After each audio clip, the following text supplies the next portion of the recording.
ذلك الكتاب لا ريب فيه.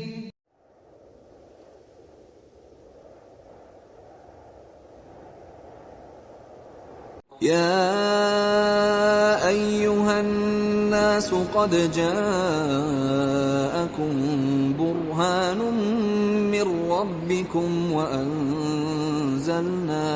وأنزلنا إليكم نورا مبينا.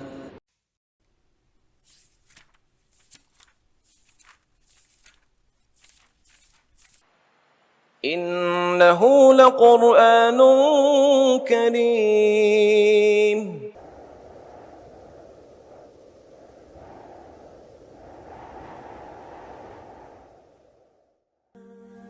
Bagaimana tidak tenang kehidupan seseorang yang selalu berinteraksi dengan Al-Quran, yang dia selalu melihat lebih dalam lagi betapa harmoni dari berbagai dimensi bisa kita lihat dalam keteraturan firman Allah Subhanahu wa Ta'ala, antara ayat dengan ayat, antara surah dengan surah, antara akhir satu surah dengan awal surah berikutnya. Maka semakin ciutlah hati kita ini untuk terus mengagungkan Allah Subhanahu wa Ta'ala, dan semakin tertarik kita ingin mendalami makna, mentadaburi ayat-ayat Allah Subhanahu wa Ta'ala.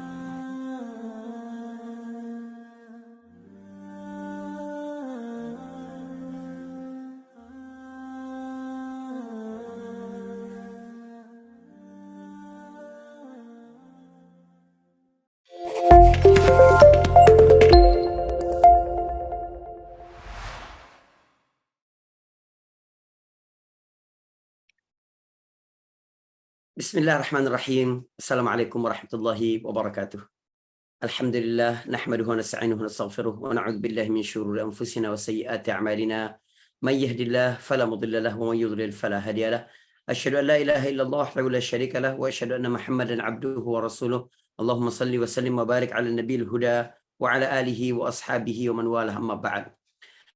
Sahabat iman PET yang dirahmati Allah Subhanahu wa Ta'ala, alhamdulillah kita masih dapat meneruskan kajian Harmony of Quran. Kita menyusuri surah demi surah di dalam Al-Quran, dan bagaimana terdapat kesinambungan, ya, harmonisasi antara satu surah dengan surah sebelumnya dan surah sesudahnya, juga antara awal surah dengan akhir surah itu sendiri. Jadi kemu'jizatan Al-Quran ini kita ingatkan kembali gitu. Setiap kata, setiap diksi, ya, pilihan-pilihannya, urutan-urutan surahnya. Padahal Al-Quran ini diturunkan kepada Nabi dalam tempo waktu 22 tahun lebih, ya, hampir 23 tahun. Dan dia turun berdasarkan kejadian-kejadian, peristiwa-peristiwa. Jadi ada kejadian apapun, kisah tentang Zaid, ya, yang menceraikan istrinya, disebutkan nama Zaid di situ. Kisah tentang Abu Lahab yang menentang Rasulullah, disebutkan Abu Lahab di situ. Jadi turun berdasarkan peristiwa-peristiwa. Tetapi susunannya seperti saat ini itu sudah ditentukan sejak awal oleh Allah Subhanahu wa Ta'ala. Ini menunjukkan bahwa Allah yang mengatur langit dan bumi lah yang menurunkan Al-Quran ini. Dia pemilik waktu, masa lalu, masa sekarang, masa akan datang. Jadi dia tahu apa saja yang akan terjadi. Lalu dia menurunkan kitab sebagai satu pedoman dalam kehidupan, biar manusia tidak tersesat. Allah Maha tahu bagaimana tantangan-tantangan ke depan. Allah Maha tahu bagaimana kehidupan ini akan berjalan. Lalu Allah sebagai rahmatnya, bentuk kasihnya kepada kita, Allah turunkan Al-Quran ini untuk menjadi pedoman. Subhanallah. Itulah surat Ibrahim yang bersama kita pada hari ini. Satu surah yang luar biasa. Dibuka pertama-tama tentang peran Nabi dan Rasul. Peran Rasulullah Sallallahu Alaihi Wasallam. Dan bagaimana dia memberi kemanfaatan bagi kita. Begitu juga Al-Quran. Subhanallah. Allah Subhanahu Wa Ta'ala membuka surah yang indah ini, yang di dalamnya nanti bicara tentang banyak sekali ayat-ayat mengenai akidah, mengenai tauhid, Bahkan Allah memberikan perumpamaan secara khusus tentang ayat itu. Dan kita lihat ya, betapa indahnya perumpamaan ini. Insya Allah kita akan menyelami keindahan surat Ibrahim dan harmoni ya.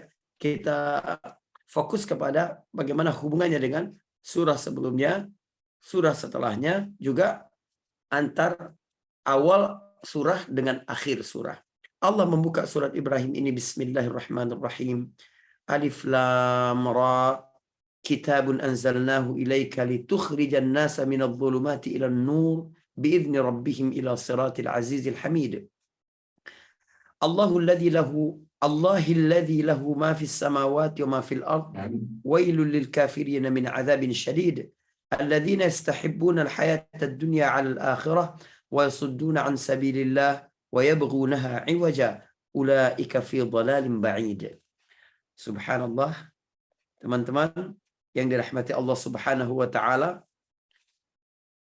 sebagaimana banyak surah lain di dalam Al-Qur'an yang Allah buka dengan huruf muqata'ah ya, maka Allah buka juga surah ini dengan huruf alif lam ra. Huruf muqatta'ah ini di surah Ibrahim agak unik karena dia bukan berdiri dalam satu ayat sendiri. Jadi kalau kita baca misalnya surat Qaf, Qaf ayat 1 gitu, atau Al-Baqarah alif lam mim ayat 1, dzalikal kitabu la raiba fihi hudan lil muttaqin ayat 2. Tapi di sini tidak. Alif lam ra hanya tanda berhenti ya, ada huruf jim di situ, jaiz, boleh berhenti, boleh terus gitu. Kitabun anzalnahu, langsung Allah sambung ayat pertama itu.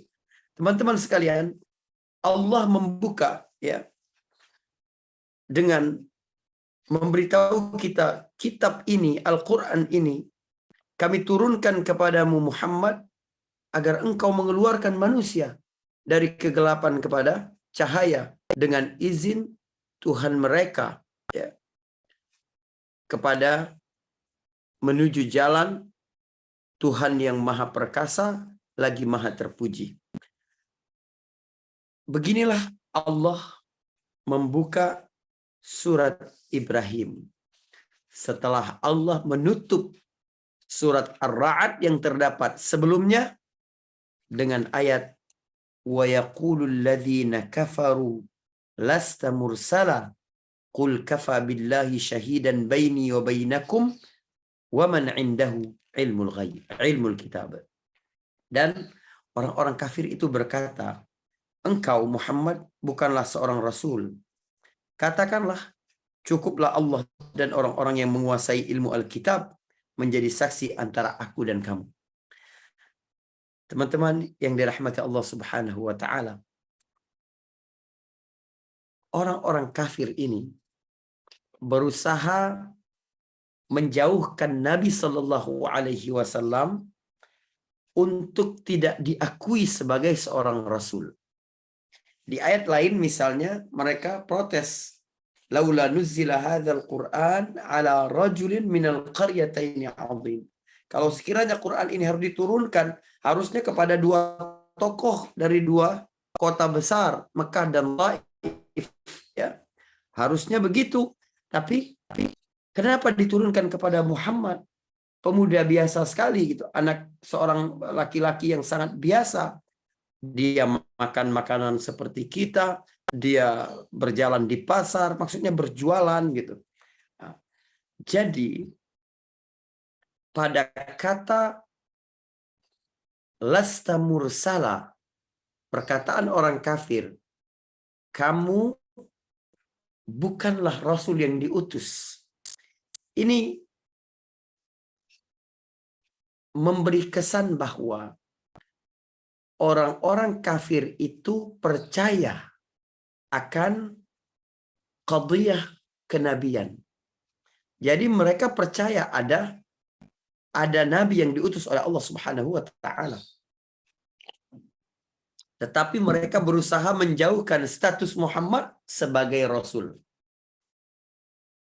Jadi clear ya, bukan mereka tidak percaya ada rasul yang diutus oleh Allah, bukan. Tapi mereka mencoba mengingkari bahwa Rasul itu adalah Muhammad. Persoalannya di situ. Maka Allah Subhanahu wa taala sampaikan kepada Nabi, "Qul kafa billahi syahidan baini wa bainakum." Cukup Allah yang jadi saksi. Subhanallah. Bagaimana Allah bersaksi? Ya, yang menguatkan kerasulan Muhammad sallallahu alaihi wasallam. Allah turunkan kitab kepadanya. Allah turunkan mukjizat yang paling besar, yaitu kitab. Jadi di akhir surat Ar-Ra'd ini Allah Subhanahu wa taala mengabarkan kepada kita, orang kafir bukan tidak percaya ada Rasul, tapi dia mencoba menjauhkanmu dari status itu. Rasul itu bukan engkau Muhammad, harusnya orang lain. Padahal kata Allah, Allah yang akan jadi saksi bahwa engkau Rasul. Caranya apa? Kitabun anzalnahu. Ini di ayat pertama surat Ibrahim. Jadi terdapat keharmonian yang luar biasa antara surah sebelumnya dengan surah yang ada pada bahasan kita pada hari ini. Kitabun anzalnahu ilaik. Kitab yang kami turunkan kepada kitab itu kepadamu. Siapa yang diberikan Alkitab? Rasul. Bahwa Muhammad, engkau adalah seorang Rasul. Yang menarik lagi adalah Allah sebutkan langsung fungsi kerasulan Muhammad itu. Litukhrijan nas minadh-dhulumati ilan nur. Ini indah ya, teman-teman. Nanti kita sampaikan. Untuk mengeluarkan manusia dari kegelapan-kegelapan kepada cahaya. Litukhrijan nas, untuk mengeluarkan manusia. Siapa manusia? Allah sebutkan secara umum. Artinya Arab atau Ajam, non-Arab. Berada di benua Afrika, Eropa, Asia, Australia, semua manusia. Hidup di zaman Nabi sampai nanti hari kiamat. Jika sekiranya orang-orang kafir itu menentang statusmu sebagai Rasul, maka Allah beritahu dua hal. Allah berikan keistimewaan kepadamu Muhammad, engkau adalah Rasul dan engkau diutus untuk seluruh manusia. Nabi diajarkan untuk berdakwah, inni Rasulullah ilaikum jami'a. Aku ini adalah Rasulullah kepada kalian semuanya. Itu makna litukhrijan nas, seluruh manusia. Berarti di sini kita dapati Allah memberikan dua hal, dua nikmat yang besar, dua keutamaan kepada Nabi. Yang pertama adalah sesungguhnya dia telah memilih Nabi Muhammad sebagai Rasul. Itu adalah keutamaan. Sebab menjadi Rasul saja itu tingkatnya tinggi sekali. Ya, tidak ada yang menyaingi itu. Ya. Kecuali adalah sebagian ghulatus sufi. Ya, orang-orang yang tasawuf tidak berdasarkan ilmu berlebih-lebihan. Ya. Kemudian menganggap dirinya wali gitu dan menyebutkan wali bisa lebih tinggi daripada Nabi dan Rasul. Ini tentu saja sesat. Ini tentu saja tidak benar. Jadi pertama Allah memilih engkau Muhammad sebagai Rasul. Itu saja sudah keutamaan. Tinggi sekali derajatnya di sisi Allah. Yang kedua, Allah menjadikan engkau itu Rasul untuk seluruh manusia. Likaffatin nas, untuk seluruh manusia. Ini adalah kedudukan tinggi yang lain pada diri Nabi Shallallahu Alaihi Wasallam. Karena dia mencakup semua tempat, semua waktu, semua bahasa, semua subhanallah.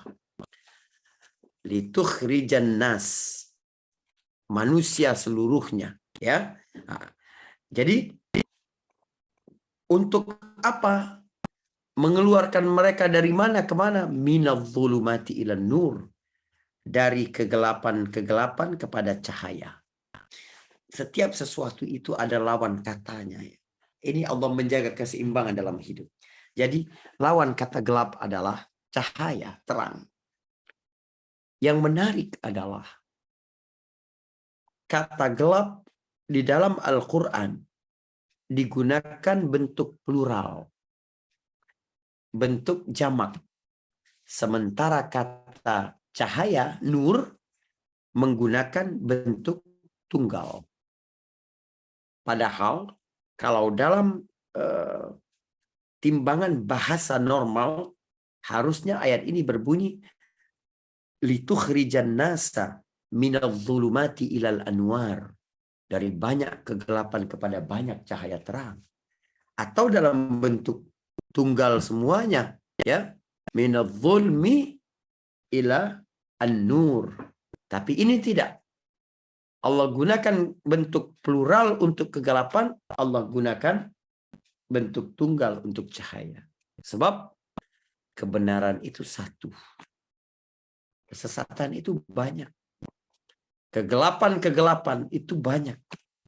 Begitu seseorang menerima satu cahaya terang tauhid, maka dia dapat melenyapkan seluruh kegelapan dalam kehidupan.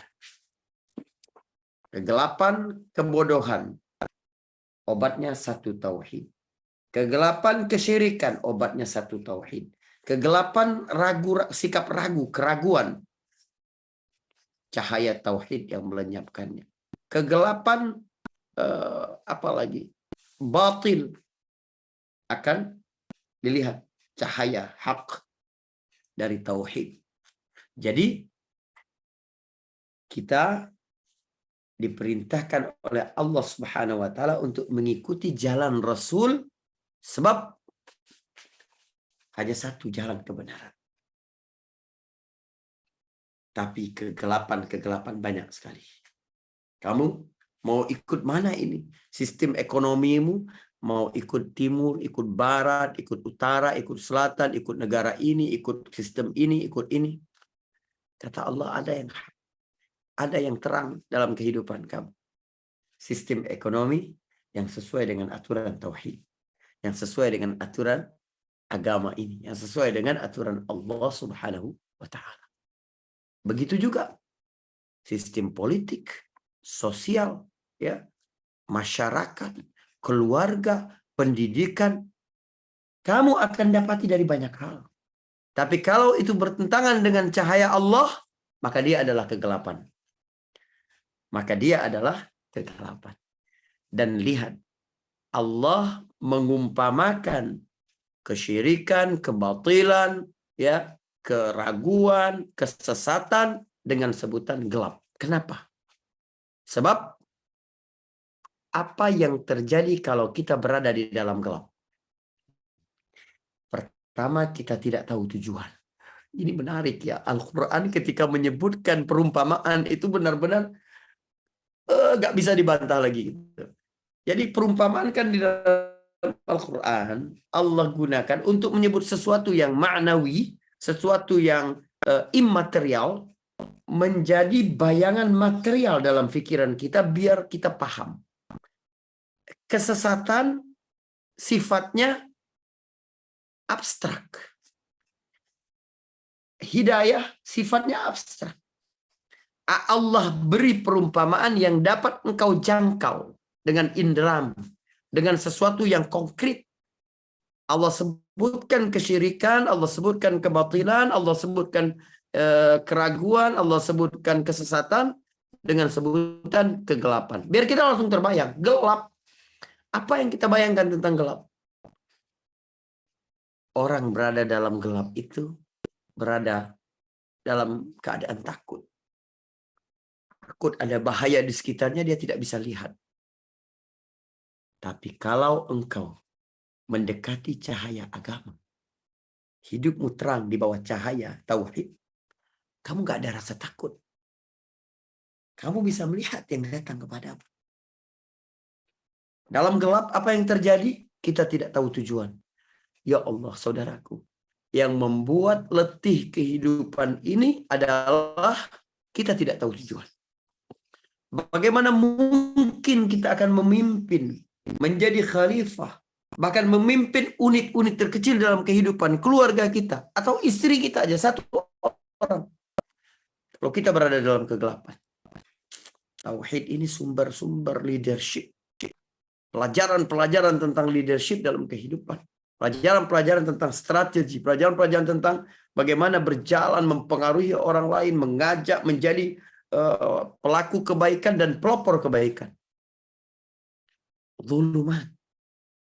Dalam gelap kita tidak tahu tujuan. Letih kita ketika tidak tahu tujuan. Orang putus asa. Nggak tahu mau melangkah kemana. Lalu ketika dalam gelap apalagi? Ini menarik.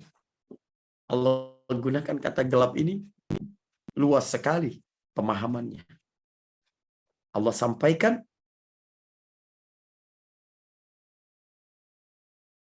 kegelapan. Orang berada dalam kegelapan itu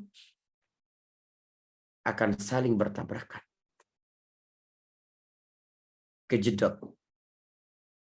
Kita yang kena atau benda lain yang kena ke kita. Sama aja. Berbenturan. Bahaya berada dalam kegelapan itu. Ada benturan kepentingan. Ada benturan ego. Ada benturan apalagi macam-macam, dan itu menyakitkan. Kalau tidak mencelakakan orang lain, kita yang celaka. Pokoknya kalau kamu berada di dalam kegelapan, pasti kamu celaka, sebab kamu akan nabrak atau kamu ditabrak.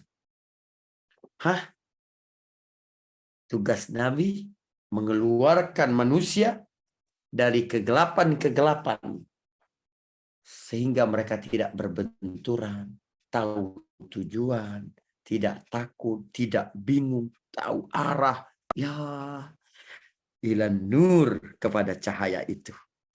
Subhanallah. Maka Allah Subhanahu wa taala menurunkan kitab untuk mengeluarkan manusia dari kegelapan kepada cahaya biizni rabbihim, dengan izin Tuhan mereka. Mereka yang mana? Mereka yang diantaranya mengatakan lasta mursala, engkau bukan Rasul Muhammad. Nabi punya PR, yuk mengajak mereka itu. Kemana? Ila siratil azizil hamid, kepada jalan Tuhan yang maha perkasa lagi maha terpuji. Ini akhir surat Ar-Ra'd ayat 43 itu, dan awal surat Ibrahim, itu harmoninya. Yang kedua, teman-teman sekalian, di akhir surat Ar-Ra'd kita dapati ayat waqad makara alladziina min qablihim falillahil makru jami'a ya'lamu ma taksibu kullu nafsin wa saya'lamul kufru liman 'uqbad dar. Ayat sebelum yang tadi ya, satu ayat sebelum terakhir, Allah berfirman, dan sungguh orang sebelum mereka, kafir Mekah itu telah mengadakan tipu daya, telah mengadakan makar, tapi semua makar itu dalam kekuasaan Allah.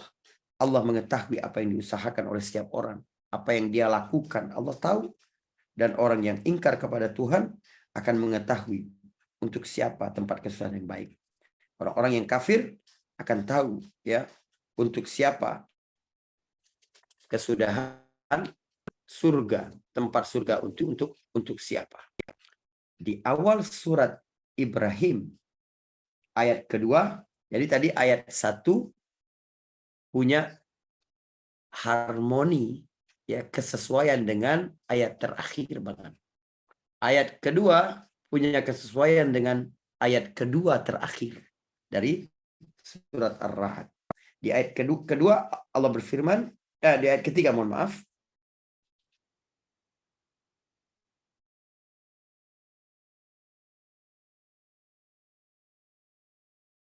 ayat kedua, wa wailun lil kafirina min adzabin syadid. Dan celakalah orang-orang yang ingkar kepada Tuhan karena siksaan yang sangat berat. Celakalah bagi orang-orang kafir karena siksaan yang sangat berat. Jadi Allah menjelaskan akibat dari makar orang-orang kafir tadi adalah mereka akan memperoleh azab yang sangat berat.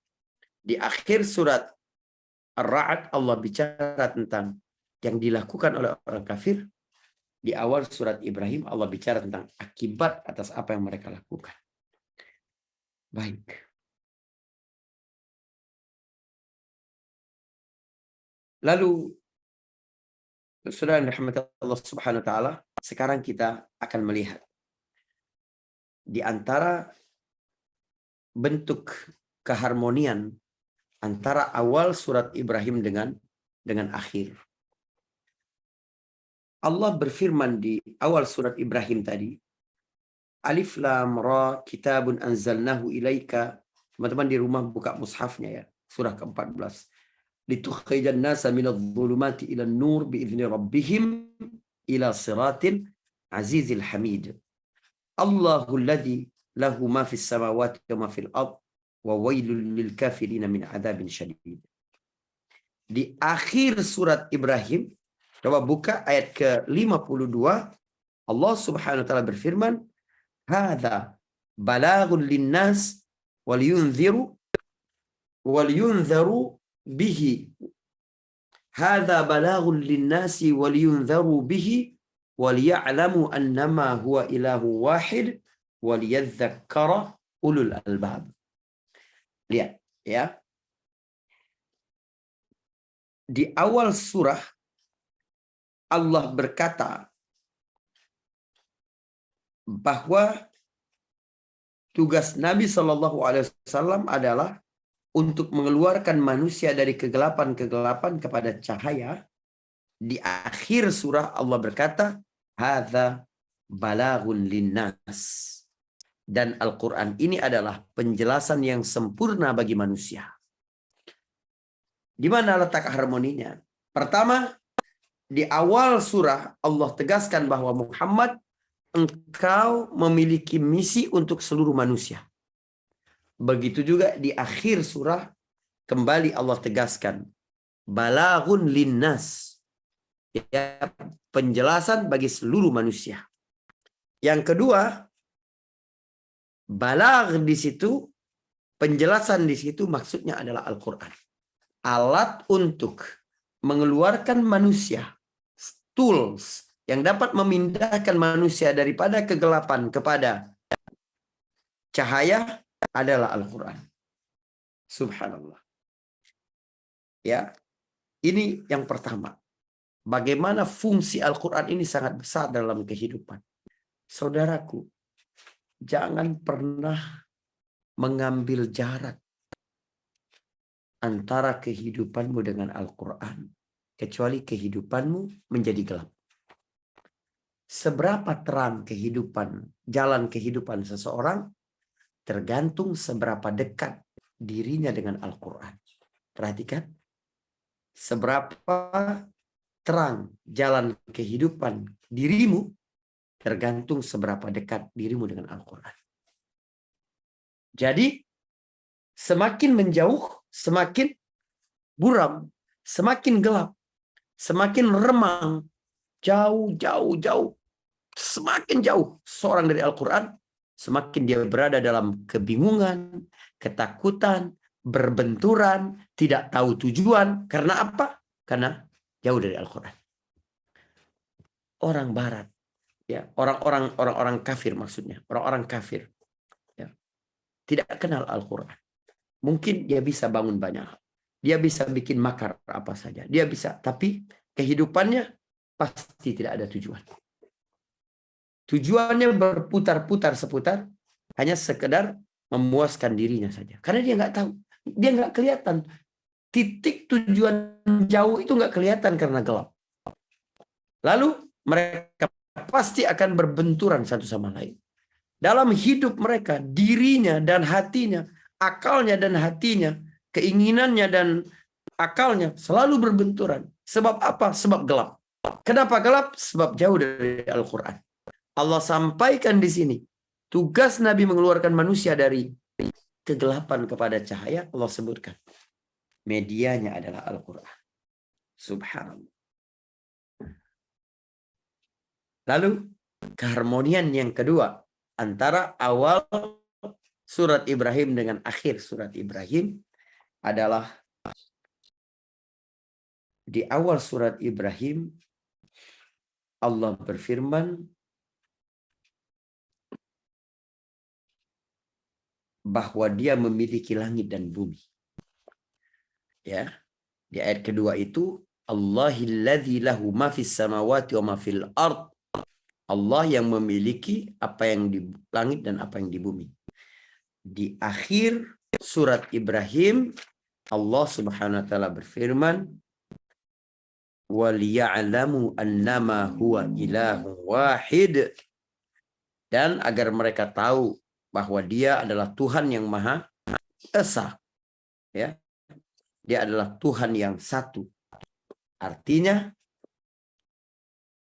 zat yang memiliki langit dan bumi adalah satu yang berhak untuk kita sembah, berhak untuk kita tunduk, selain itu tidak.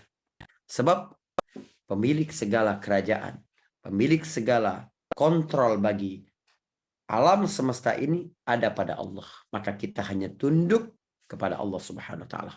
Ini pesan tauhid luar biasa. Tetapi lihat di akhir surah disebutkan liyadzakkaru waliyadzakkara ulul albab, waliyadzakkara ulul albab. Agar orang-orang yang berakal, ulul albab, mengambil pelajaran dari situ.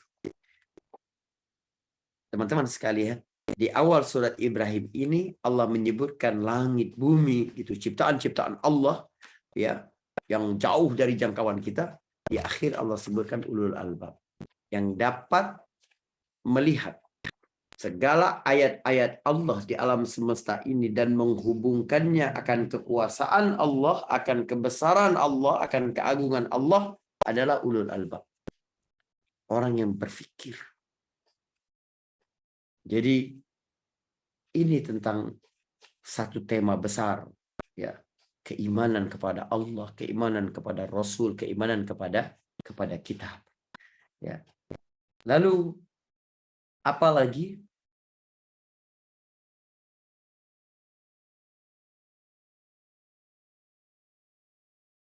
Keharmonian lain adalah di ayat pertama Allah gunakan kata-kata ila siratil azizil hamid, kepada jalan Allah yang perkasa dan terpuji.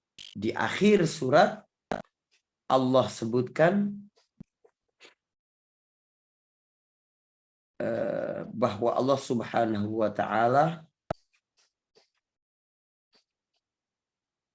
tidak mengingkari janji-janjinya, ya.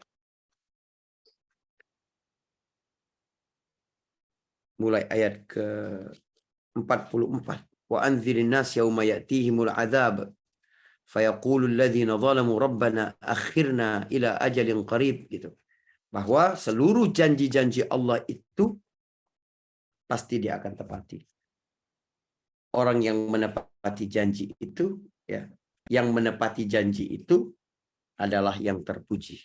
Maka Allah gunakan sifat Al-Hamid di awal surat Ibrahim itu. Teman-teman sekalian, tema besar dari surat Ibrahim ini adalah tentang tauhid. Bagaimana Allah Subhanahu wa taala di dalam surat Ibrahim ini, kita coba menyelami sedikit yang ada di dalam surah ini, ayat ke-25. Ya, ketika Allah memberikan perumpamaan tauhid, memberi perumpamaan la ilaha illallah itu seperti apa. Allah berfirman, alam tara kaifa daraballahu mathalan kalimatan tayyibatan kasyajaratin tayyibatin asluha thabitun wa far'uha fis sama' tu'ti ukulaha kulla hinin bi'izni rabbiha wa yadribullahu al-amthala lin-nas la'allahum yatadhakkarun. Jadi tadi kita sampaikan al-mathal, perumpamaan itu sesuatu yang Allah berikan kepada kita untuk memperjelas hal yang mungkin abstrak dalam bayangan kita. Allah buat nyata seperti apa kalau dalam kehidupan kalian sehari-hari. Allah berikan perumpamaan di sini. Coba kita perhatikan ayat ke-25, teman-teman buka.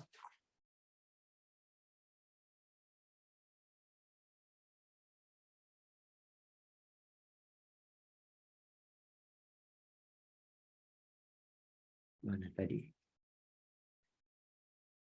Ayat 24, mohon maaf, ayat 24.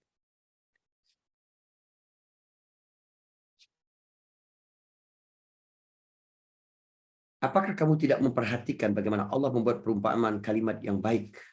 Ya, yaitu kalimat tauhid maksudnya, seperti pohon yang baik. Yang akarnya kuat dan cabang-cabangnya menjulang ke langit. Cabangnya menjulang ke langit. Pohon itu menghasilkan buahnya setiap waktu dengan seizin Tuhannya, dan Allah membuat perumpamaan itu untuk manusia agar mereka selalu ingat. Coba kita menyelami keindahan tadabbur dari dua ayat ini, teman-teman sekalian. Allah mengumpamakan kalimat tauhid seperti pohon yang baik. Kasyajaratin thayyibah. Maksud thayyibah itu apa? Pohon yang baik. Baik bagi siapa? Baik untuk manusia. Apa yang membuat pohon itu memberikan kebaikan bagi manusia? Macam-macam. Yang membuat hati manusia senang, ya, ketika melihat pohon itu, pertama, pemandangannya indah, hijau, semua orang suka itu. Orang pergi-pergi ke gunung itu ngelihat hijau, ngelihat pohon, ngelihat itu, ya. Jadi orang mukmin, orang yang di dalam dirinya, dalam kehidupannya hidup kalimat tauhid, di atas nilai tauhid, orang lain lihat hidupnya itu suka. Orang lain lihat kehidupannya itu kok kayaknya tenang banget, teduh banget, seperti pohon yang baik. Jadi pemandangan. Yang kedua adalah aroma.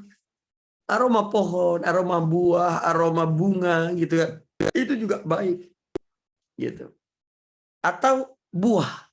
Dia memberi manfaat bagi yang lain. Orang beriman kepada Allah Subhanahu wa taala itu kehidupannya lebih indah, lebih harum, dan memberikan buah kebaikan. Subhanallah. Ya, itu makna kasyajaratin thayyibah, seperti pohon yang baik. Pohon yang baik itu, perhatikan, Allah mengumpamakan kalimat tauhid dengan pohon yang baik. Lalu Allah memberikan sifat-sifat pohon yang baik. Biar kamu lihat sifat-sifat orang yang memiliki kalimat tauhid, yang hidup di atas kalimat tauhid seperti apa. Apa saja karakteristiknya? Pertama, asluha sabitun. Akarnya kokoh. Seperti iman orang mukmin. Dia mengakar ya dalam hati mereka. Dalam keyakinan mereka. Tidak gampang untuk dicerabut, tidak gampang untuk dipengaruhi, tidak gampang untuk dibujuk, dirayu atau diancam. Nabi Shallallahu Alaihi Wasallam ya datang, Al-Walid ibn al-Mughirah mewakili kaumnya orang Quraisy. Muhammad, aku ini datang mewakili kaum semuanya. Mereka sudah sepakat semua, Muhammad, kamu dengarkan. Mungkin ada sebagian yang bisa kamu ikuti, kata Walid ibn al-Mughirah.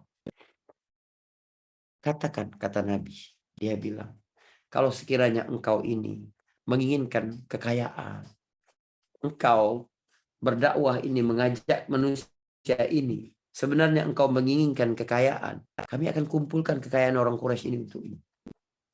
Setengah kekayaan Quraisy ini jadi milikmu. Kalau engkau ingin perempuan, kamu pilih mana anak-anak perempuan di Quraisy ini yang kamu inginkan, ambil untukmu. Kalau kamu ingin kedudukan, kami angkat engkau sebagai pemimpin kami. Kami nggak mungkin membuat satu keputusan, ya, kecuali dengan izinmu, dengan persetujuanmu. Ini kan cobaan yang luar biasa. Ini angin kencang sekali. Ya, Nabi ini kan teladan bagi kita. Dalam kehidupan manusia artinya, engkau tidak bebas dari hal seperti itu. Ditawari jabatan, ditawari penghasilan, ditawari kedudukan, ditawari. Tapi orang mukmin kasyajaratin thayyibatin asluha sabit. Orang mukmin itu seperti pohon yang baik, mengakar kuat. Begitu juga paman Nabi datang, kaummu bilang Muhammad, engkau berhenti dari begini, begini, begini. Kata Nabi, ya, dalam satu riwayat disebutkan gitu, walaupun ada yang mengoreksi kedudukan hadis ini, riwayat ini. Nabi berkata, kalau sekiranya matahari diletakkan di tanganku dan bulan diletakkan di tangan kiriku, aku nggak bakal berhenti sampai aku mati atau Allah beri kemenangan. Subhanallah. Kenapa bisa sekuat itu? Sebab asluha thabitun. Yang kedua, furu'uha fis sama wa far'uha fis sama. Cabang-cabangnya di langit. Ini cabang-cabang di langit, banyak cabang di langit itu juga menunjukkan bahwa pasti akarnya kuat. Anda kalau mau melihat seberapa kuatnya akar satu pohon, lihat seberapa mengembang ranting-rantingnya. Itu orang-orang pertanian tahu itu. Ya. Jadi kayak pohon pohon beringin misalnya ya, dia melebar begitu, akarnya juga begitu gitu. Jadi misalnya jangan menanam terlalu dekat dengan rumah, sebab nanti akarnya akan menghancurkan tembok, menghancurkan lantai, sebab terus begitu. Dia sesuai dengan itu. Jadi Allah ingin menggambarkan kuatnya akar itu juga dapat dilihat seberapa dia menaungi yang lain gitu. Kemudian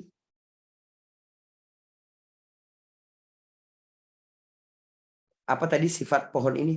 Sifat pohon ini baik. Baik dalam artian pemandangannya, aromanya, buahnya. Yang kedua tadi, akarnya kuat. Yang ketiga, cabangnya menjulang. Yang keempat, tu'ti ukulaha kullahi. Berbuah sepanjang musim. Berbuah sepanjang waktu. Subhanallah. Teman-teman sekalian, lihat ketika Allah memberikan perumpamaan kalimat tauhid dengan pohon tadi. Allah sebutkan dia seperti pohon. Kalau pohon, dia adalah tumbuh-tumbuhan yang harus mendapat asupan biar tetap tumbuh dan hidup.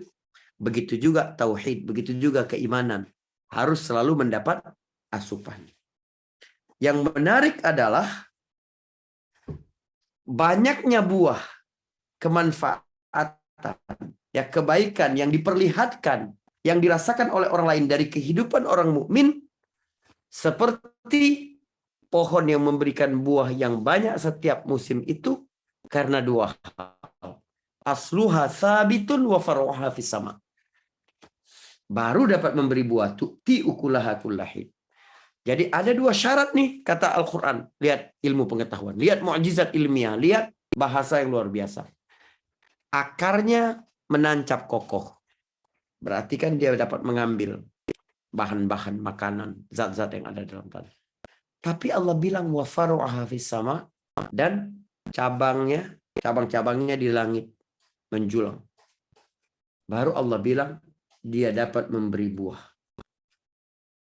Hubungan antara memberi buah dengan tanah bagi kita mungkin jelas. Tapi dengan cabang apa hubungannya? Selama ini, perhatikan, selama ini kita mengira bahwa pohon itu hanya menyerap makanan dari akarnya saja. Dari tanah. Jadi dipilih tanah yang subur, dipilih. Kita berpikir begitu. Ternyata ilmu pengetahuan mengumumkan pohon hanya mengambil zat-zat makanan dari bawah, dari akar cuma 5%. 95%-nya dari dahan-dahan, dari udara. Makanya kalau udaranya bagus, buah-buahnya bagus. Kalau udaranya berpolusi, buahnya tidak bagus. Ya Allah, teman-teman sekalian, apa maknanya dalam kehidupan mukmin? Nilai-nilai akidah tauhid itu sederhana sekali. La ilaha illallah. Anta'budallah wa la tusyriku bihi syai'ah. Engkau menyembah Allah enggak syirik. Udah. Tapi yang membuat dia hidup, membuat dia berkembang, membuat dia terpelihara apa? Lingkungan di sekitarmu. Jika engkau menginginkan engkau tetap memberikan kemanfaatan, kebaikan, tidak merusak, tetap indah aroma dan kebaikanmu bagi orang lain, maka perhatikan lingkungan di sekitarmu.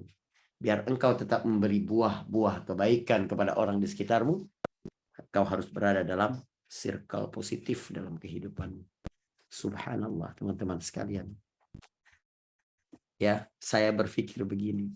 Banyak kawan-kawan gitu, kalau kita mengumpulkan PIC komunitas gitu, atau ketika saya bicara dengan tim di Iman Path gitu, saya bilang walaupun letih, menghabiskan waktu gitu, dan kita tidak mengambil keuntungan materi dari kegiatan ini, dari perjuangan ini gitu ya teman-teman sekalian, tapi kita sama-sama berada di dalam lingkungan yang baik, berjumpa dengan sahabat-sahabat yang saleh, kemudian saling merasa senang, tenang, ya, teduh satu sama lain gitu. Berada dalam circle positif itu nikmat yang luar biasa sekali. Dan itulah yang menjadi faktor paling besar terjaganya akidah kita insya Allah. Bayangkan ketika Nabi menyebutkan fitnah tentang agama ini menyebar, akan datang satu zaman di mana harta terbaik bagi seorang mukmin itu punya tanah di gunung, nggak sama-sama manusia. Dia beternak di situ, kebutuhannya sederhana, ya, untuk makan minum terpenuhi, udah, nggak cari kemewahan, kemegahan, pengakuan, enggak. Sebab fitnah yang besar tadi. Semoga ini bermanfaat buat kita semua, saudaraku.